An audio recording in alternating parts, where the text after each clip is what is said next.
Buenos días, tardes o noches, y bienvenidos al pie de Gorko. Si te gusta hacer el zángano mientras te calientan la oreja con historietas del universo Warhammer, o estás en tu taller hasta el cuello de grasa y aceite y quieres escuchar algo entretenido de fondo, este es tu sitio. Suscríbete para enterarte el primero. ¡No me seas garrapato!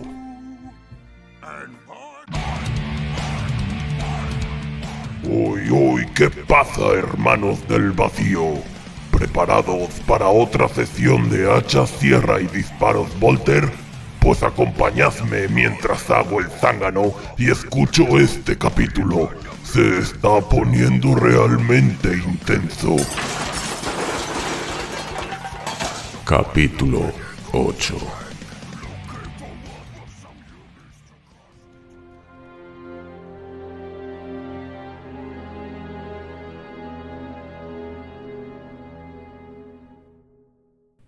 La oscuridad había traicionado a Sadreith. Para el amo de la noche, las sombras siempre estaban llenas, siempre reptaban con garras afiladas y rostros bestiales, siempre bullían con murmullos, mentiras y un parloteo inhumano y desencarnado. Eran la fuente de su poder, la esencia de Bargul, el embaucador vestido de negro, un demonio nacido de la oscuridad y las falsedades que conducen a la muerte. Las profundidades enmarañadas del Pozo Hundido 1 no guardaban secretos para él. Las sombras lo habían llevado hasta aquí, guiándolo como perros fieles a través de los pasajes laberínticos de roca y tierra que constituían el inframundo artificial de Zartak. Nunca lo habían abandonado, hasta ahora. Al entrar en una sección de las minas catalogada como Oeste Inferior 7, la conexión de Sadreith con sus espectros demoníacos comenzó a debilitarse. Una presencia diferente había irrumpido a través de la disformidad, alejando los susurros que lo guiaban. Las sombras que Sadreith conocía y codiciaba habían desaparecido, reemplazadas por un tipo de oscuridad completamente distinto. Era el olvido del vacío, un doloroso espacio de nada absoluta, libre de cualquier esencia, demoníaca o de otra naturaleza.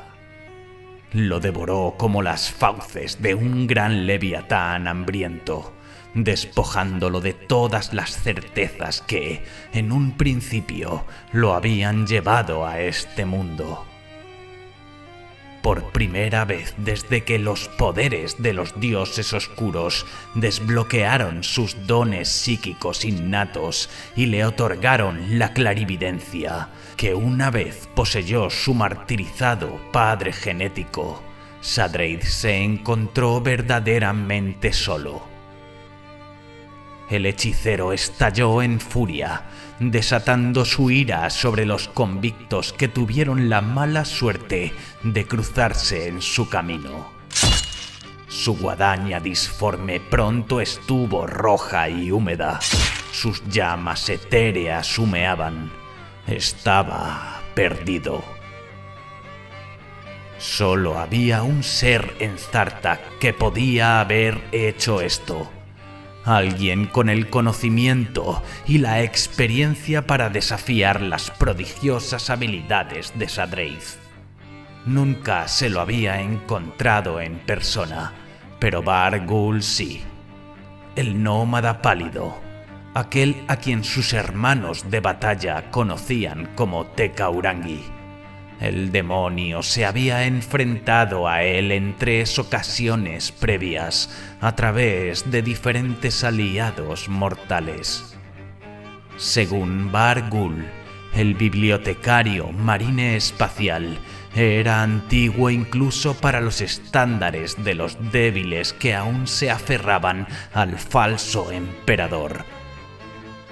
Sadreith admitió que lo había subestimado. Nada, ni mortal ni demoníaco, había sido capaz de romper su vínculo con Bargul antes.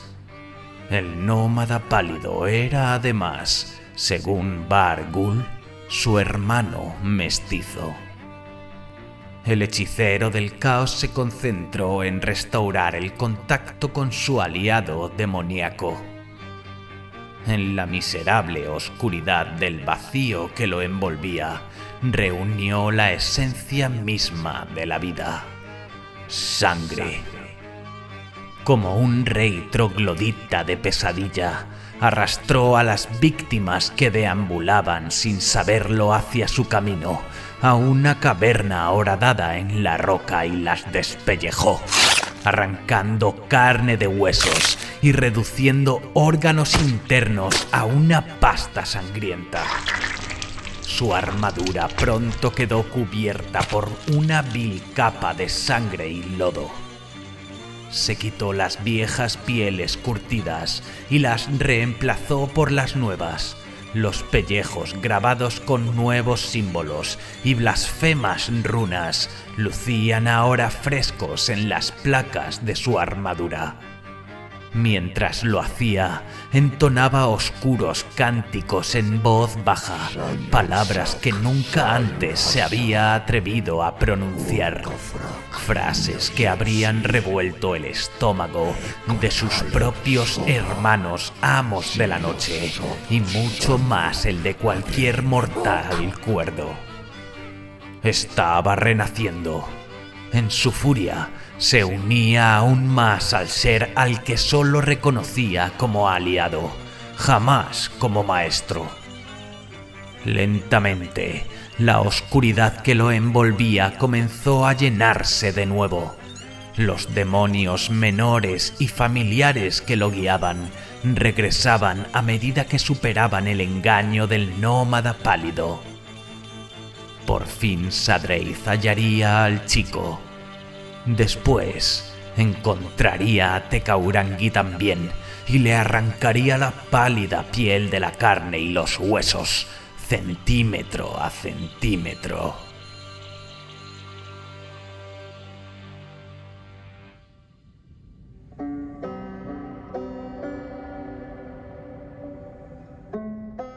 Esquel despertó. No recordaba haberse quedado dormido. Lo único que recordaba era cómo su marcha se reducía a un doloroso y lento caminar. Su cuerpo estaba exhausto, su mente desgarrada por las experiencias del día anterior. Se rindió ante tal castigo. Por un brevísimo momento, no tenía idea de dónde estaba. Luego, la realidad lo golpeó de lleno. Se puso de pie de un salto y gritó por los calambres que se habían instalado en su frío y cansado cuerpo mientras dormía. Se encontraba en un túnel de ventilación abandonado.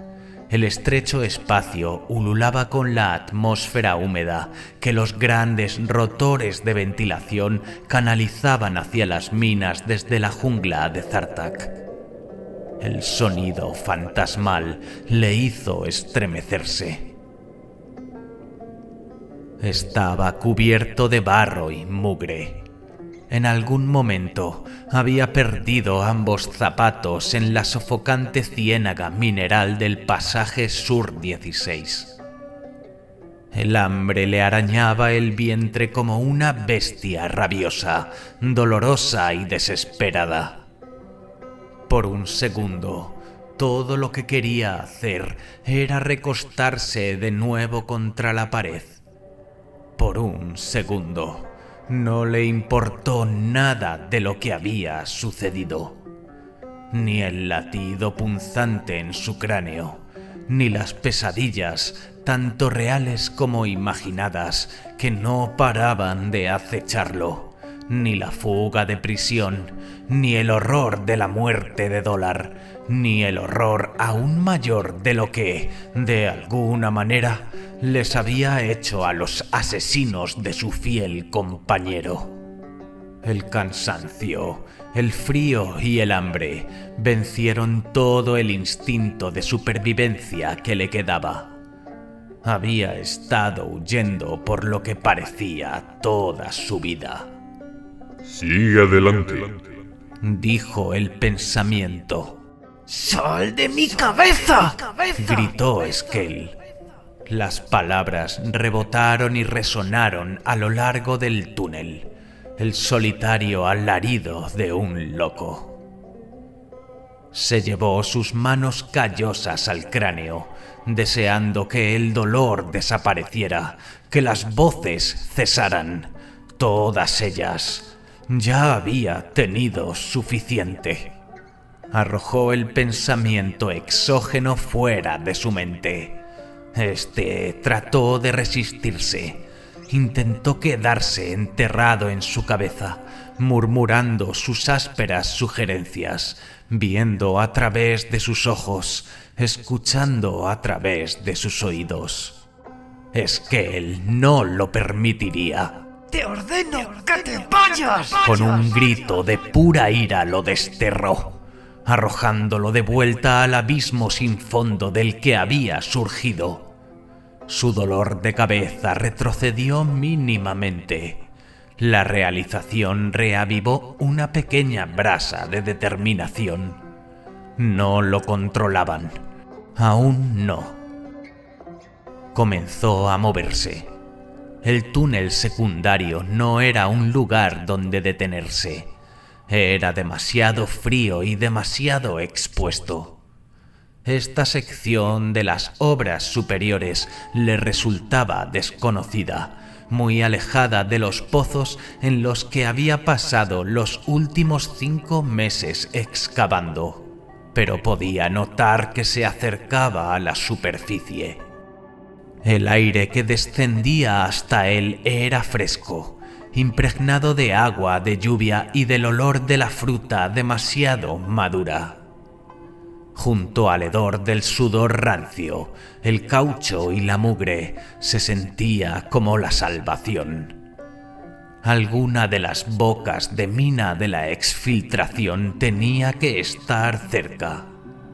Se colocó de nuevo la máscara de respiración y salió cojeando del túnel secundario, siguiendo las señales tenuemente iluminadas y los tablones de anuncios revestidos de plastiacero. No lo atraparían, ni las voces en su cabeza, ni las pesadillas que acechaban en los túneles.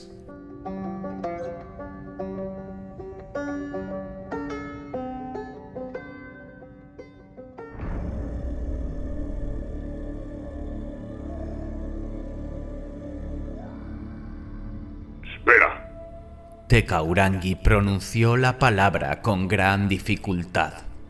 El sonido salió por el box de su casco como si hablara entre dientes.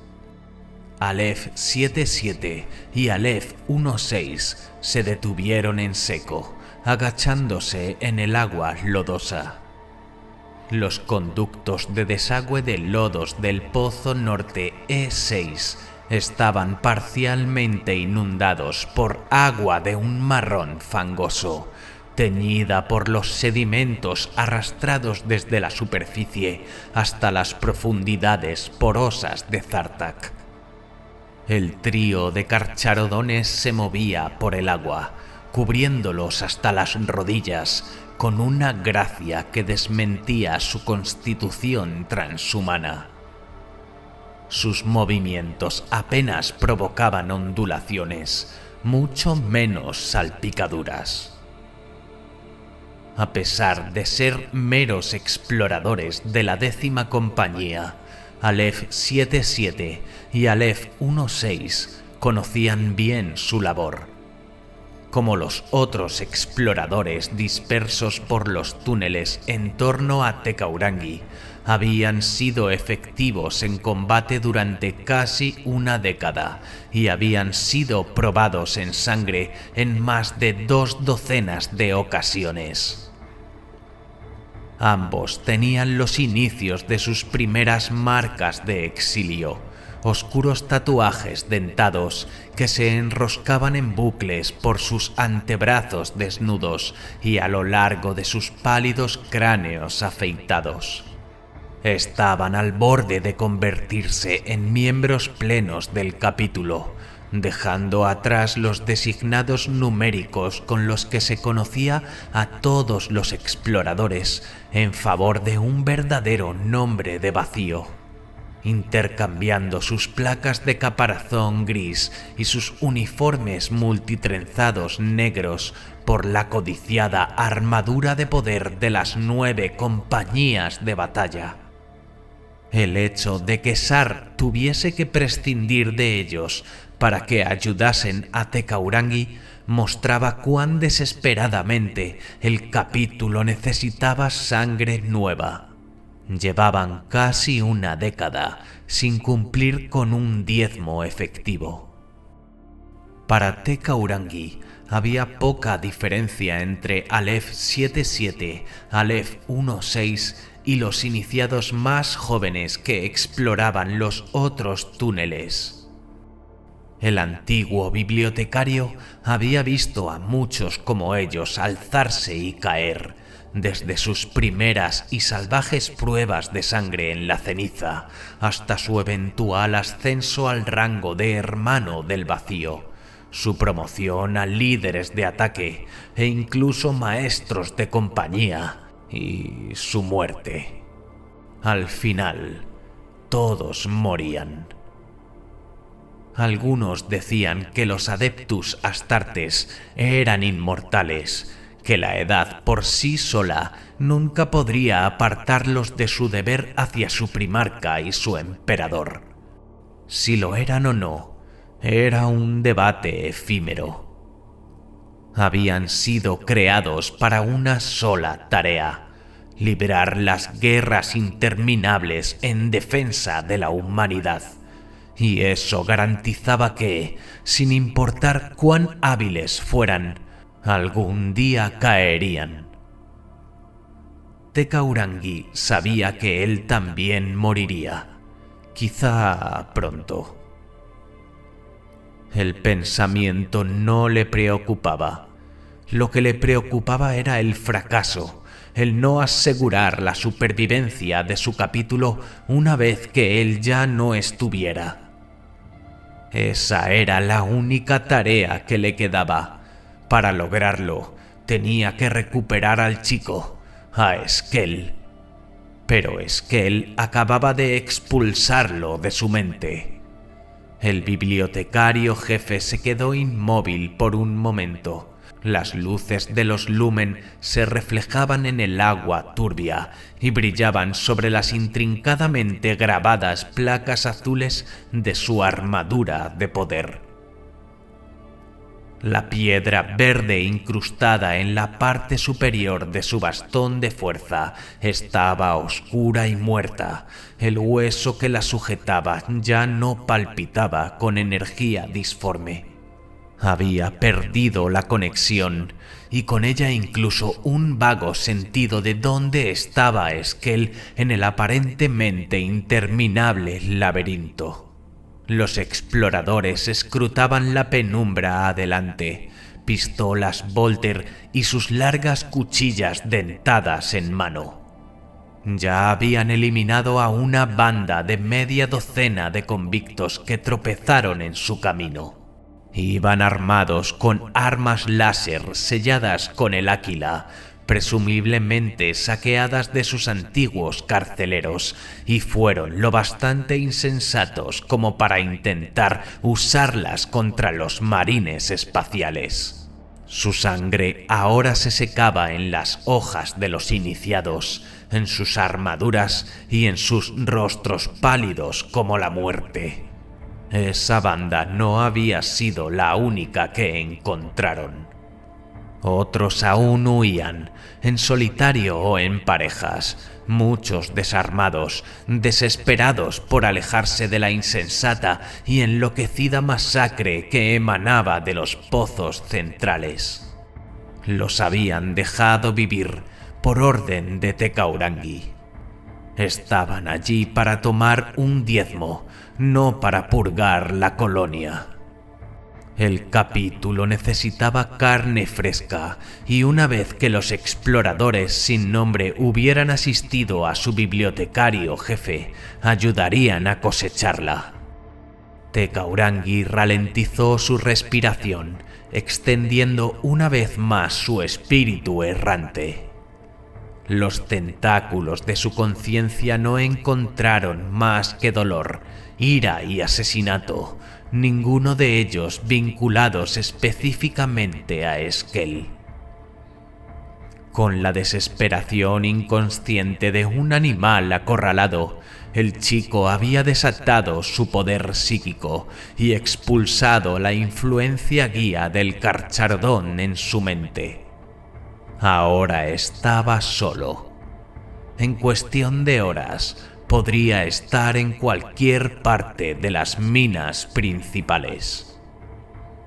El nómada pálido retiró sus pensamientos y los enfocó en la fuente de odio y arrogancia que emanaba cerca. La piel muerta seguía confundida por el encantamiento que Tecaurangi había tejido a su alrededor. El traidor había ignorado el consejo de su aliado demoníaco y lo había subestimado. Tecaurangi y sus hermanos entendían una oscuridad muy distinta de la que disfrutaban la corrupta Octava Legión. Los Carcharodones conocían la negrura del olvido, un vacío inmaculado, ajeno a las emociones viles que daban origen a las criaturas del caos. La vorágine psíquica invocada por Tecaurangi había devorado al hechicero, cegándolo a la presencia de Esquel. Pero estaba luchando. Igual que Esquel, el amo de la noche intentaba liberarse de la influencia que el bibliotecario jefe proyectaba por las minas. El nómada pálido combatía con él mentalmente. Su mente era atacada en dos frentes, mientras la piel muerta concentraba su atención en romper las barreras psíquicas de Tecaurangi. Su indescriptible aliado demoníaco intentaba contactar con él una vez más, atraído por los sacrificios cada vez más sangrientos y violentos del hechicero del caos. Tecaurangi sabía que no podía mantenerlos separados por mucho más tiempo. Apenas podía moverse a través de las minas, clavado en el suelo por el esfuerzo mental de mantenerlos apartados. Cuando el hechicero lograra invocar de nuevo la ayuda del demonio, el muchacho caería en sus manos. Tecaurangi se estaba quedando sin tiempo. Su única esperanza era avanzar y rezar para encontrar a Esquel antes que el traidor. Continúen, ordenó el bibliotecario jefe. Sin palabras, 7-7 y 1-16 reanudaron la marcha. No llegaron lejos.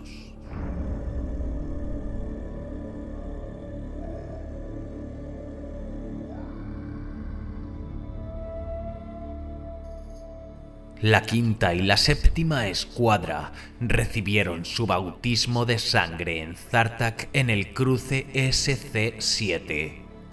Fue el comienzo del avance de la tercera compañía hacia el Pozo Hundido 1. Con la intersección asegurada por Sar y Kaju, los escuadrones de combate, revestidos de gris, comenzaron a filtrarse en las minas, primero a través de las rutas arteriales más grandes y los raíles de locomotoras, y luego en equipos de fuego más pequeños entre los pozos de mineral, los corredores de escape y las madrigueras de excavación. Los hermanos del vacío de la Quinta Escuadra se mantuvieron juntos. Incluso con sus autosentidos ocasionalmente perturbados por las interferencias arcanas del equipo de guerra de los traidores, estaban completamente conscientes del enemigo que ocupaba el cruce SC-7, una ruta secundaria en las rutas del Medio Sur.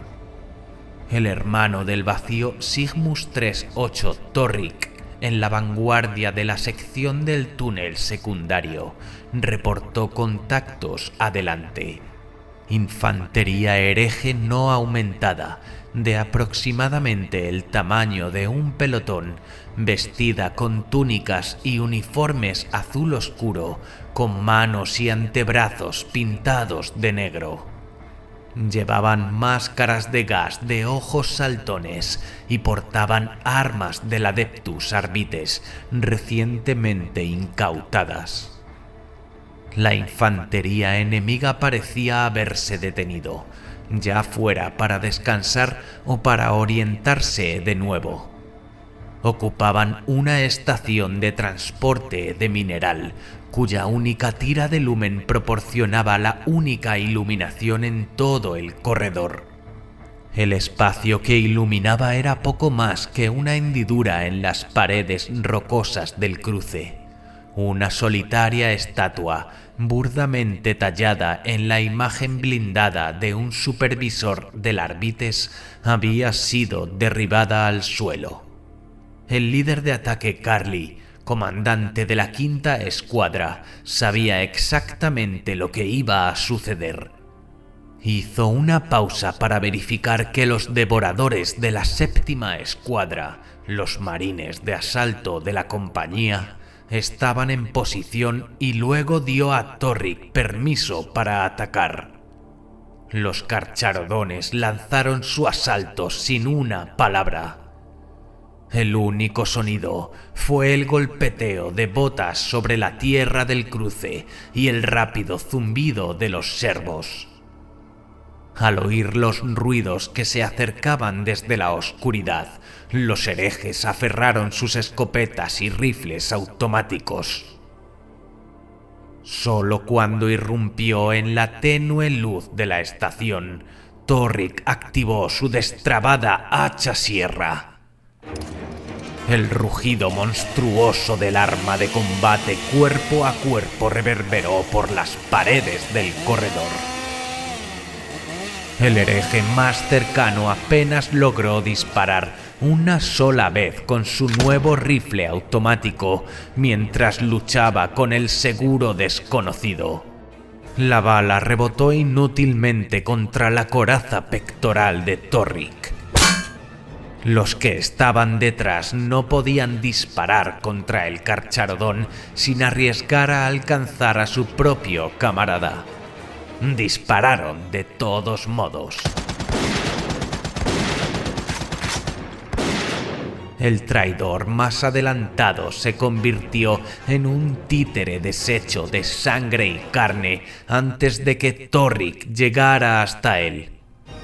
El carcharodón siguió avanzando a través del caos, empujando los restos contra la pared rocosa del corredor con un crujido espantoso. Aún así, el marine espacial no pronunció ni una sola palabra. Torrik dejó que su venerable hacha sierra fuera su grito de guerra. Media docena de herejes masacrados se unieron al primero de su escuadra en un lapso de unos pocos segundos, despedazados en el olvido carmesí por la bruma de dientes de sierra en la que Torrik se había convertido.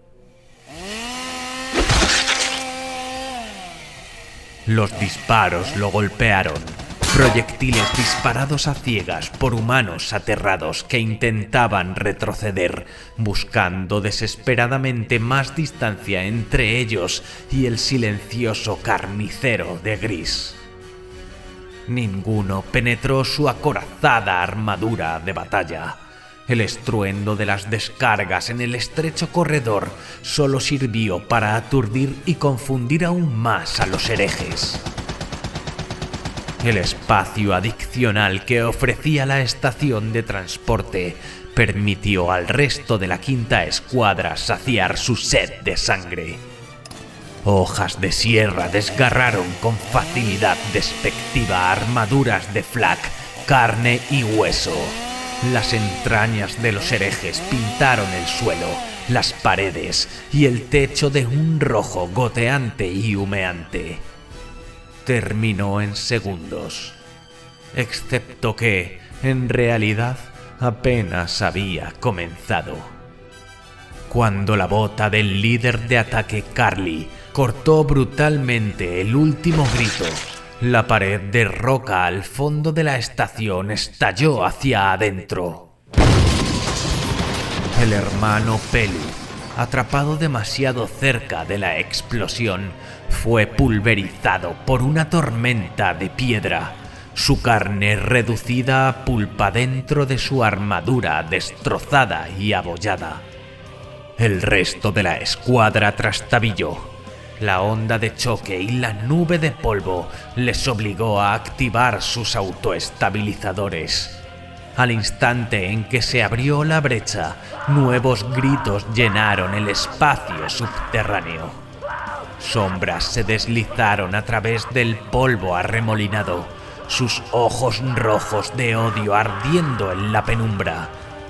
Los bolters ladraron, los fogonazos de los cañones se reflejaron en la neblina de la suciedad que ahora asfixiaba el cruce. Los hermanos Lorro y Marku, los más cercanos a la brecha tras Pelu, cayeron de inmediato bajo una andanada de fuego Volter. Carly, reaccionando al ataque sorpresa, ordenó a la quinta escuadra que se replegara por el camino de regreso, adentrándose en la oscuridad más allá de la estación ensangrentada. Esas sombras no significaban nada para los amos de la noche. Con su visión de presa activada, avanzaron desde el corredor paralelo donde habían estado esperando, activando sus espadas sierra en anticipación de una breve pero sangrienta cacería en la oscuridad.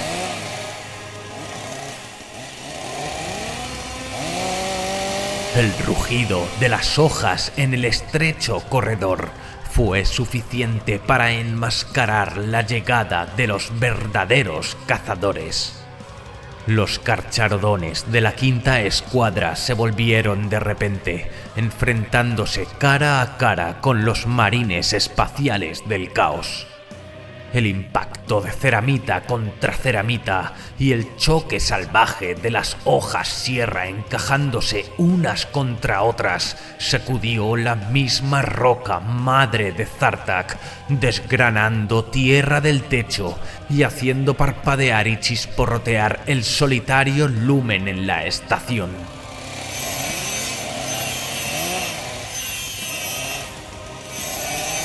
Demasiado tarde, los traidores comprendieron que, en su ansia por perseguir a los enemigos que creían haber acorralado, se habían expuesto a su vez.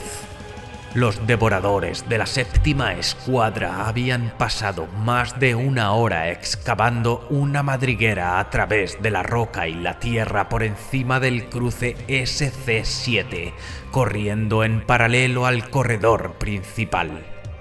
Habían detectado la presencia de los marines espaciales traidores, utilizando a sus devotos humanos como carnada, y habían esperado el momento en que irrumpieran desde el pasillo vecino para detonar sus propias cargas crack, dejando que la explosión abriera un camino hacia el corredor más adelante en la travesía.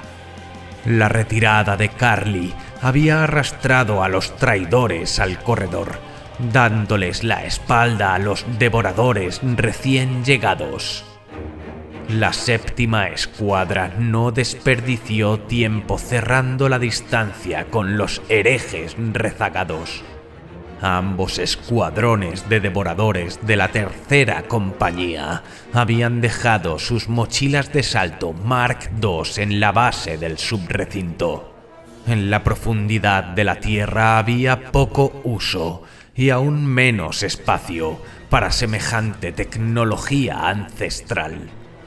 Los veteranos de asalto de la séptima no necesitaban sus caníster de combustible criogénico ni sus sistemas de refrigeración para despedazar a sus enemigos, especialmente cuando los atrapaban con la guardia baja. Segundos después del impacto de la contraemboscada, los traidores entendieron lo que ocurría. Comprendieron que estaban atrapados entre un enemigo que habían subestimado, superados en número más de 2-1. Lucharon con la misma ferocidad que los demonios a los que se negaban a adorar, espalda contra espalda, sus armaduras raspando los lados del estrecho corredor, igualando a los carcharodones golpe por golpe, sangre por sangre. Pero los leales no serían negados, no esta vez. Entre la quinta y la séptima escuadra masacraron a cada traidor. El último, atrapado entre ellos, fue despedazado miembro por miembro. Los gritos pregrabados que emitía su emisor Vox, silenciados con un golpe brutal de un puño blindado. La rejilla metálica retorcida chisporroteó y humeó sobre el charco de sangre que se acumulaba en el suelo irregular de la travesía. A lo largo de toda la matanza, los carcharodones no pronunciaron ni una sola palabra.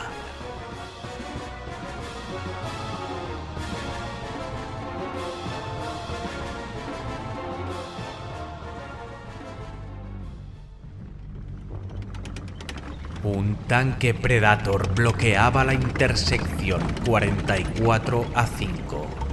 Su armadura era de un azul profundísimo y su casco estaba cubierto con los restos de cadáveres en descomposición, enredados en espirales de alambre de púas oxidado. Su cañón automático de torreta y los vólteres pesados de afuste lateral escupían muerte contra los carcharodones. Sus disparos retumbaban como truenos, acompañando los relámpagos blancos pintados en el blindaje de plastiacero del tanque. El vehículo estaba en posición de casco abajo, parapetado tras los restos destrozados y volcados de una locomotora. Su forma se distorsionaba por los escombros y la grava de un conducto de desechos cercano. Los herejes habían destruido deliberadamente los orbes de lumen de la intersección, sumiendo el espacio abierto en la oscuridad. No había diferencia alguna para su visión de presa ni para los autosentidos de los leales, pero llenaba el subterráneo con el destello de los fogonazos y el reflejo de las lentes de los cascos. En tales condiciones, los amos de la noche prosperaban. Los carcharodones de la cuarta escuadra fueron tomados por sorpresa por la presencia del tanque de batalla que acechaba en su sector. La pesada armadura de la tercera compañía seguía en la superficie, reforzando las escasas defensas del subrecinto ante un posible asalto a cielo abierto.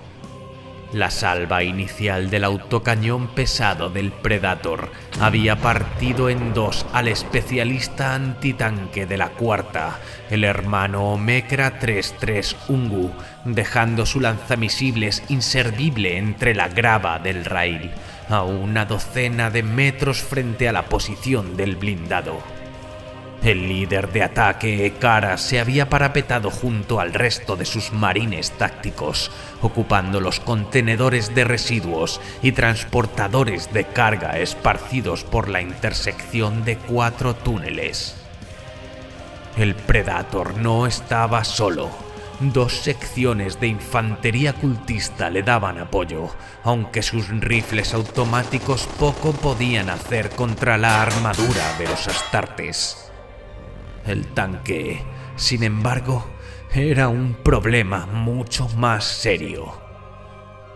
Una ráfaga concentrada de su cañón de torreta hizo pedazos una caja de mineral, reduciéndola a un amasijo perforado por proyectiles. La metralla y los restos de la carga hirieron a los hermanos Kiri y Rua, quienes se resguardaban detrás. Al mismo tiempo, los 2 Bolter pesados montados en los afustes laterales del Predator barrían de lado a lado. Su ancestral espíritu de batalla mantenía a los leales bajo un fuego experto y constante. Mantengan a la infantería bajo control, ordenó Ekara, decidido a no ceder el combate. Los hermanos Cordy y Haru, a su lado, abrieron fuego contra las posiciones de los cultistas alrededor del tanque. Las rondas automáticas y los disparos láser devolvieron el fuego, pero sin resultado alguno contra la ceramita de los carchardones. Ekara solicitó apoyo por el box. Desde la primera intersección, Sar supervisaba el avance y respondió enviando el elemento de reserva más cercano, la 10ª escuadra. Incluso entre los carcharodones, el líder de ataque Guaraki era un veterano curtido en sangre. Dividió a sus hermanos en 2 escuadras de combate y, utilizando los esquemas tácticos proyectados en los visores de la 3ª compañía desde la base de datos del subrecinto, flanqueó a los herejes por ambos lados. Los 5 hermanos devastadores que avanzaban desde el sur fueron los primeros en golpear. Un misil crack de un lanzador Proteus rugió desde las sombras del túnel de carga, impactando en el lateral izquierdo del Predator, justo encima de su afuste. El proyectil rebotó hacia arriba antes de estallar en el aire sobre el blindado. La torreta del Predator comenzó a girar de inmediato, sus artilleros conscientes de que una amenaza mayor acababa de surgir. Justo entonces, la segunda mitad de los devastadores abrió fuego desde el túnel norte. Un disparo de cañón láser impactó en el bloque motor del tanque, perforando sin dificultad los 55 milímetros de su blindaje.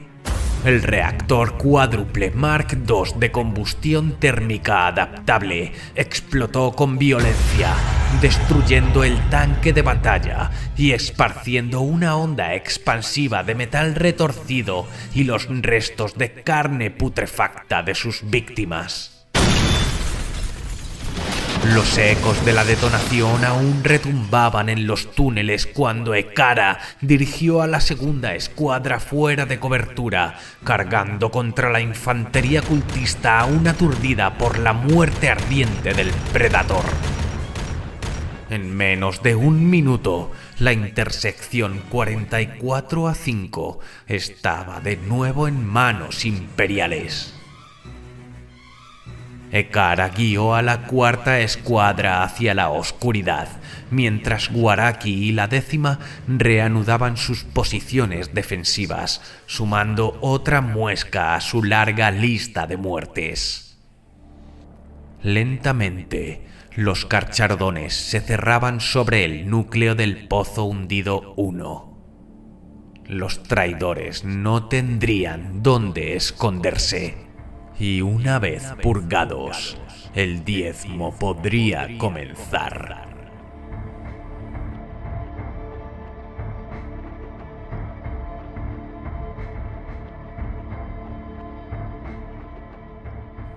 En el pozo de perforación 23, Kahu y sus hermanos rojos se enfrentaron primero a una turba de casi un centenar de prisioneros fugados y luego a una banda de traidores que se retiraba de un combate breve pero feroz con los devoradores de la 8ª Escuadra en el sector Alto 9 Sur.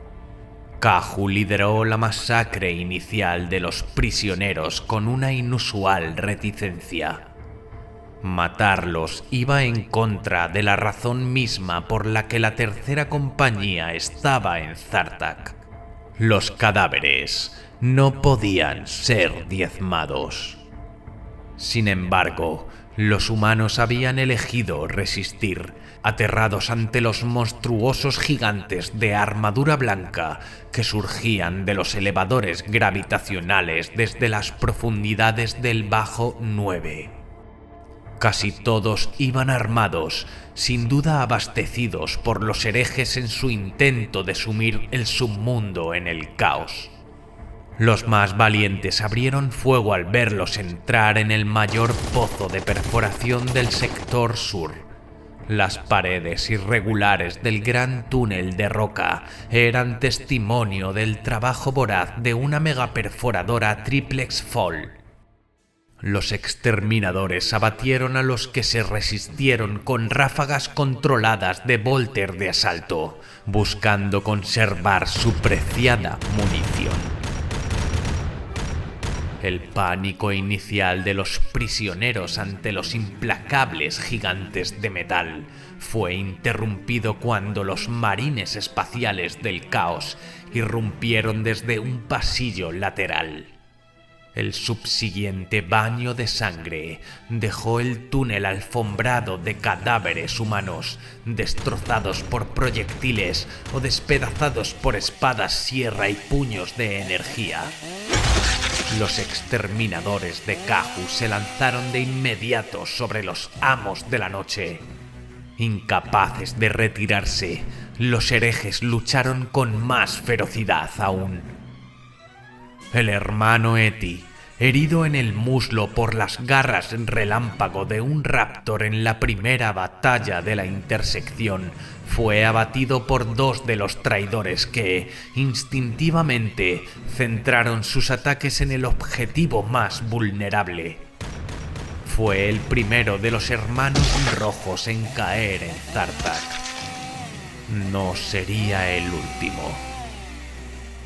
Kahu prácticamente aniquiló él solo a los restos de la escuadra hereje. Su puño de energía era un borrón de actinia cegadora.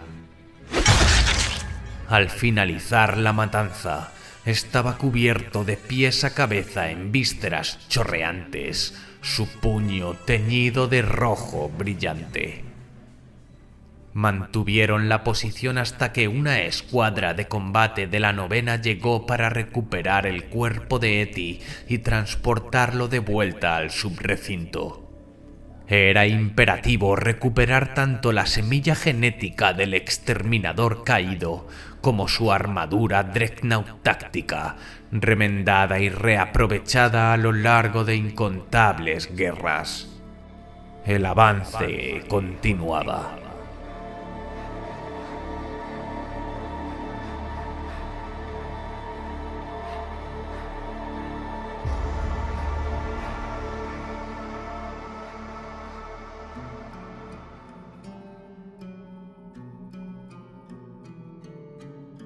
El príncipe de espinas observaba la destrucción de su banda de guerra desde las pantallas del Centrum Dominus. Hervía de rabia, sus garras abriéndose y cerrándose con furia contenida. Los leales habían destruido sistemáticamente los pictorregistros en cada túnel, cruce, pozo, conducto y nivel por el que pasaban. Aún así, Kul podía ver lo suficiente para saber que los primeros enfrentamientos habían ido en contra de la 8ª Legión.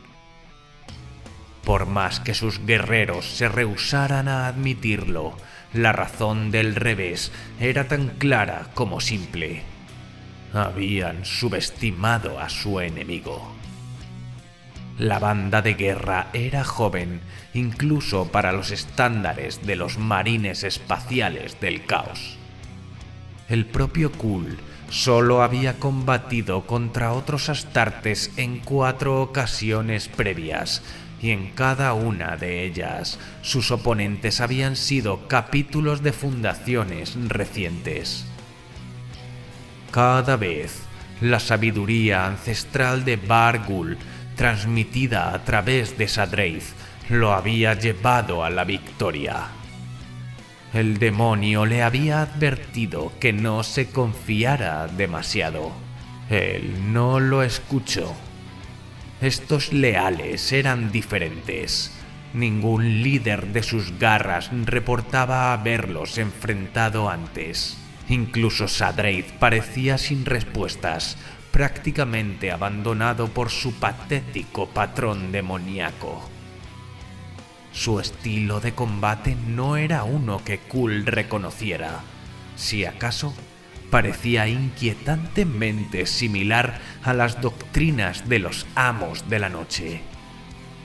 Los caballeros rojos, jóvenes sucesores de los ángeles sangrientos, habían demostrado una ferocidad salvaje cuando Kul los enfrentó en la órbita de Kelos.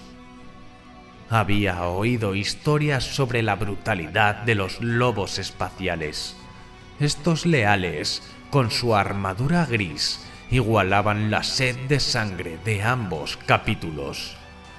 Pero había diferencias perturbadoras. Los informes de los líderes de sus garras afirmaban que no emitían sonido alguno en combate, y su sed de sangre no era ni mucho menos descontrolada. Aunque parecían ansiosos por el combate cuerpo a cuerpo, conservaban una conciencia táctica total. 2 veces Kul los vio negarse a perseguir cultistas en retirada, evitando trampas meticulosamente preparadas. Y en la única ocasión en que los amos de la noche lograron la ventaja, cuando la 4ª garra de Arthar consiguió dividir y flanquear a una escuadra leal que se había adelantado demasiado en los túneles, los adoradores del cadáver rompieron el combate y se replegaron. Su furia en la lucha era igualada solo por su disciplina y control. Esa combinación había puesto a los amos de la noche contra las cuerdas. En apenas 4 horas los habían empujado hasta las entrañas del Pozo Hundido 1. Quizá Kul había sido un necio al asumir que su joven banda de guerra era la cazadora suprema, pero no solía cometer el mismo error 2 veces. Envió órdenes a todas las garras para que se retiraran hacia las catacumbas de la prisión, llevándose consigo a todos los Sablar y prisioneros fugitivos que podían encontrar. Serían reunidos junto a los esclavos mineros capturados en los subrecintos exteriores y luego desatados en masa contra los leales. Una vez que la horda de prisioneros colisionara de frente contra los imperiales, la dinámica de la guerra subterránea cambiaría. Mi príncipe. La grave voz de Senzar irrumpió los pensamientos de Kul. Se giró, viendo al veterano líder de garra entrar en el centro de mando oscurecido. Tras él, 2 de sus hermanos exterminadores escoltaban a Vorphex. Los Clawkin del Raptor estaban muertos. Pronto él también lo estaría. Kul se levantó, con una mano en la empuñadura de su espada rúnica. Postradlo, ordenó. Uno de los exterminadores colocó una mano en el hombro de Vorphex y lo forzó a bajar. Hubo un estruendo cuando la ceramita golpeó el rococemento. El casco crestado del Raptor había sido retirado y ahora estaba magnetizado al cinturón de Senzar. Me desobedeciste deliberadamente. Dijo Kul, con su voz tan afilada como el filo de su espada rúnica. Has traído deshonra a todos nosotros. Solo por tus muchos servicios pasados te concederé una muerte limpia. Antes de que mi príncipe dicte sentencia, ¿puedo ofrecerle algo? Respondió Vorphex. El Raptor era lo bastante sabio para mantener la cabeza baja. El príncipe de espinas gruñó. Cubrir la retirada en la intersección no redime ni tu arrogancia ni tu estupidez, Vorphex. Esperaba más de alguien con tu experiencia. Ya no mereces portar la heráldica de la 8ª Legión. No lo hice solo por el bien de las otras garras, dijo Vorphex. Los exterminadores leales están encabezando el asalto. Si queremos vencerlos, necesitaremos todo lo que tenemos. Incluso a nuestros hermanos perdidos. Lentamente, el Raptor levantó una mano con la palma de su guantelete abierta. Al hacerlo, alzó la mirada hacia Kul por primera vez. El príncipe de espinas fijó la vista en el objeto que el Raptor sostenía antes de tomarlo. Era un pequeño colgante de hueso, la afilada y dentada garra de un depredador muerto en tiempos pretéritos. ¿Qué es esto? Lo tomé de uno de sus exterminadores, dijo Vorphex. Considéralo parte de mi expiación y una señal de su destrucción. Kul entendió y sonrió. Las criaturas oscuras que los amos de la noche habían traído consigo solo podían desatarse en el momento adecuado contra el oponente indicado. Eran demasiado peligrosas para despertarlas por cualquier otra razón. Pero ahora era el momento perfecto. La marea estaba a punto de cambiar.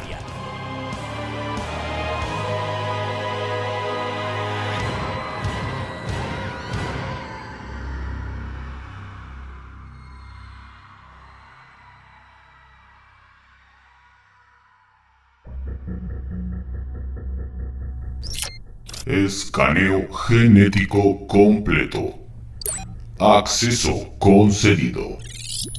Iniciando registro en el banco de memoria.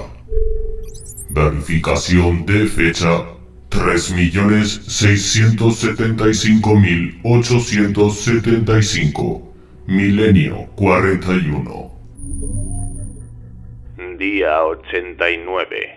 Variación temporal disforme aproximada. Hemos alcanzado la órbita alta sobre Zartak. También hemos completado los escaneos de los pecios en órbita, aunque nuestros sistemas tienen dificultades para identificar todos excepto uno de ellos. La mayoría son de diseño antiguo y patrón incierto. Las partes que hemos logrado identificar han sido modificadas extensamente. Parece que uno de ellos es la verdad imperial, aunque sigue sin estar claro cómo y por qué fue destruido. He decidido que nuestro tiempo se empleará mejor en la superficie. Llevaré a la escolta a la instalación del Adeptus Arbites, identificada por la señal de socorro que aún se transmite desde la superficie. No hemos detectado ninguna otra comunicación. ni siquiera del destacamento principal de los arbites en la fortaleza del recinto. Sería imprudente ir allí directamente sin saber en qué demonios de la Santa Terra nos estamos metiendo. Firmado, interrogador Ogin Ensogu. Fin del registro en el banco de memoria. Pensamiento del día. La sangre de los mártires es la semilla del imperio.